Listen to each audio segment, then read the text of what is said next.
Okay, I get a lot of questions about how to start a vegan diet, and some doctors were asking me about this recently. So here's how it is. The first thing is, the patient should understand that there's a lot of good reasons why the vegan diet is a smart thing to do. All the good stuff that you want that makes you healthy, it's in plants. You need the potassium. You need the magnesium. Most Americans are low in potassium, they're low in magnesium, they're low in antioxidants, they're low in fibrate, they're low in nitrate precursors from the greens to make nitric oxide vasodilator, and they're potentially low in folate. You need folate to make, BH4 and for a lot of other things. Okay, so what I'm saying is all the good stuff comes from plants, and that's literally true. And then all the bad stuff comes from meat and processed foods. There's an excess of fat in meat. Animal protein is like a major carcinogen. A typical animal food, let's say salmon, 50% fat, 50% protein. Animal protein is a major carcinogen. It just causes accelerated cell replication.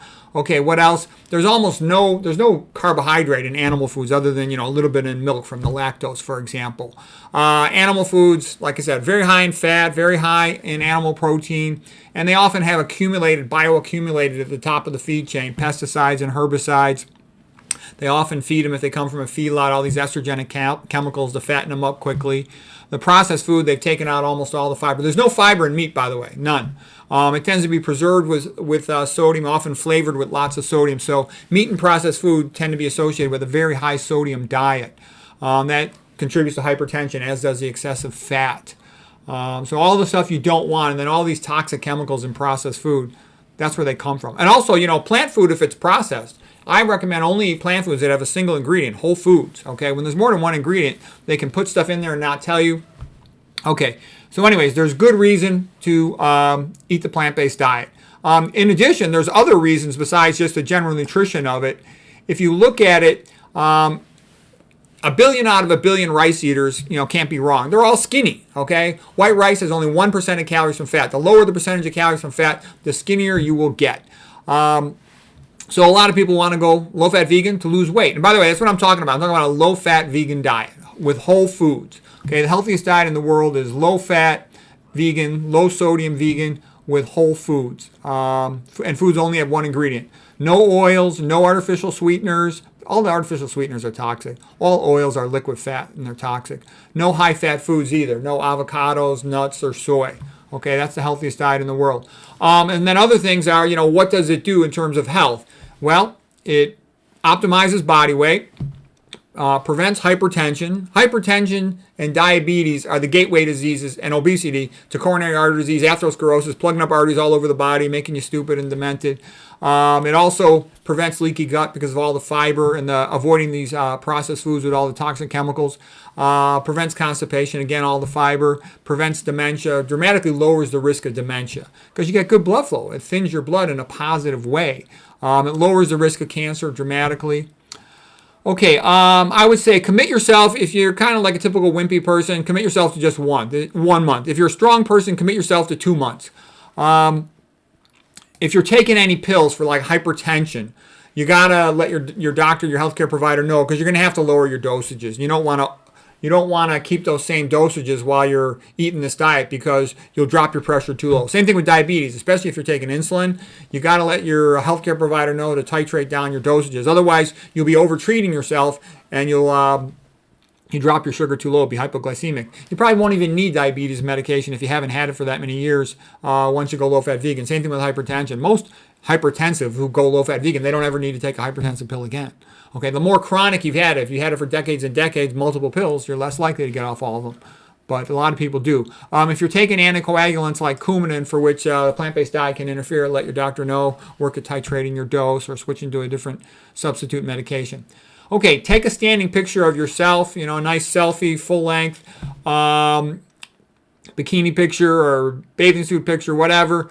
Weigh yourself on the scale so you know your baseline. Have a little journal where you keep track of what you're doing and how it's going. That could be useful to refer to later to track your progress.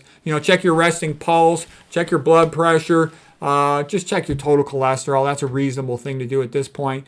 You can watch, you might want to check your vitamin B12 too, just to know where that's at. You can watch vegan videos online. There's lots of good sites with vegan videos. You can go to I have a playlist of beginner videos, okay? Because a lot of times when I get a troll or somebody else, I give them a chance. I say, look, if you want to learn, here's the beginner playlist, okay? Or people that really are newbies want to get started. I have videos about Spartan vegan diet. That's the version of the vegan diet I eat, very low in fat. My version of it's, real similar to the McDougall diet, basically. I'm a little fussier, similar to the Esselstyn diet, too. OMAD diet just means one meal a day. Some people eat 3 times a day, some eat twice a day, some eat 1 a day. I like 1 time a day because it's convenient, and I just eat at the end of the day when I'm not really going to do much else anyways. I don't like to eat in the morning because it starts me off to a slow start. I got to go to work early. Plus, even if I'm not at work, I'm doing brain work, and I don't like to eat. It sets me back when I'm trying to do intellectual work in the morning. So I just eat 1 meal a day. So get that figured out. Now, the key question is, what's the make it or break it issue? You have to find a starch that satisfies your hunger. Starches are the best food to satisfy hunger. And you have to come up with something you like so you can satisfy your hunger. Because if you can't satisfy your hunger, you're not going to stay with the diet. Now, billions of people all over the world are quite happy eating a low-fat vegan diet. So starches are the best food in the world to satisfy hunger. So if you want to lose weight, you definitely want to, consider going with white rice, potatoes, and sweet potatoes as being a major part of your starches, because they all have only 1% of calories from fat, so they make you skinny.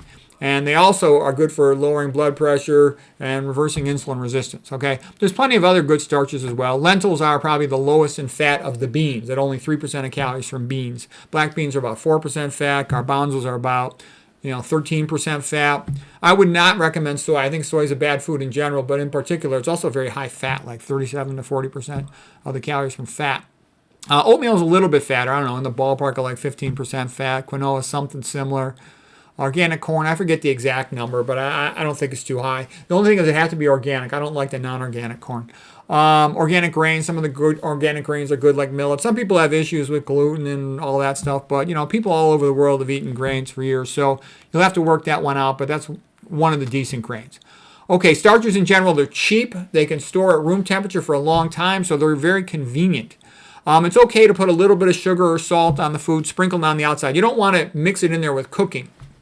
So take a week or two before you commit to your 1 or 2 months of low-fat vegan only to just figure out, will you be able to satisfy your hunger? Do you have enough food in the pantry to keep you going for your month before you get a chance to go back to the grocery store? Practice cooking it. Watch videos online. Learn how to cook these foods. All I ever do is boil the food. I just boil water. That's how you make oatmeal. That's how you make quinoa. That's how you make rice, beans, potatoes, sweet potatoes. Just boil it. It's a very easy thing to do. If you got somebody else who can cook for you, that's nice. If you got somebody who knows recipes, that's nice. But a lot of us in this world, we have to do stuff by ourselves. So you need to know what to do. Good to have a stainless steel pot for cooking. All you need is water. It's good to have filtered water, optimally, like reverse osmosis filtered water, but you don't have to have filtered water. Okay, but the advantage of having at least a carbon filtered water is it removes estrogenic chemicals from the water. Estrogen is a fat storage hormone, so that can make it a little more difficult to lose weight.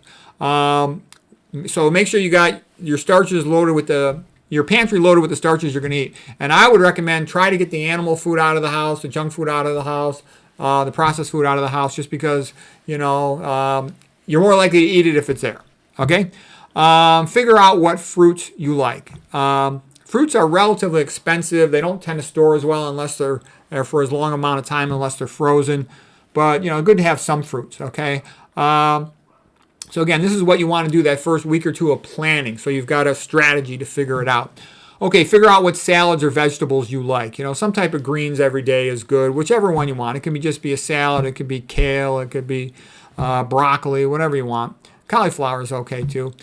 Like Dr. McDougall said, if you don't know what to do and you just want to become healthier, eat 90% of your calories from starch, 5% from fruits, and 5% from veggies. You'll be amazed at how healthy you get. And he also said, if you're sick and nothing seems to be working, you haven't tried everything you can do with diet until you eat only sweet potatoes for 4 months. Sweet potatoes are considered, by Dr. McDougall and myself, the healthiest food in the world because they're real low in protein at only 4.5% of calories from protein, and they're real low in fat at 1% of calories from protein, 1% of calories from fat. So that's what you want. That's like the perfect diet. You don't have to push for perfection so soon, but I'm just telling you, there it's at, okay?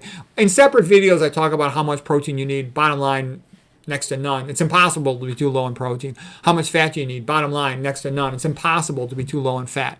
I made videos about all this. Pritikin's made videos about this. This is well known amongst people who study nutrition. People who tell you otherwise are BSing you. Figure out, let's see, what else? Try to, like I said, stick to it for at least 1 month. If you're mentally tough, 2 months, but at least 1 month. And then recheck your total cholesterol, recheck your body weight. See how you feel, how your energy level is, okay? Recheck your pulse. And that's pretty much how it works. So that's how you start it. And again, watch videos at other sites. Watch my beginner playlist videos if you like, and that'll help you. So anyways, that's how you start the vegan diet. Commit to it for that 1 month. Go 100%. Don't half-ass it. If you go 100%, you'll get the benefits. You got to commit. You can always go back to your old ways if you don't want to, but you give it a try. All right, good luck to you.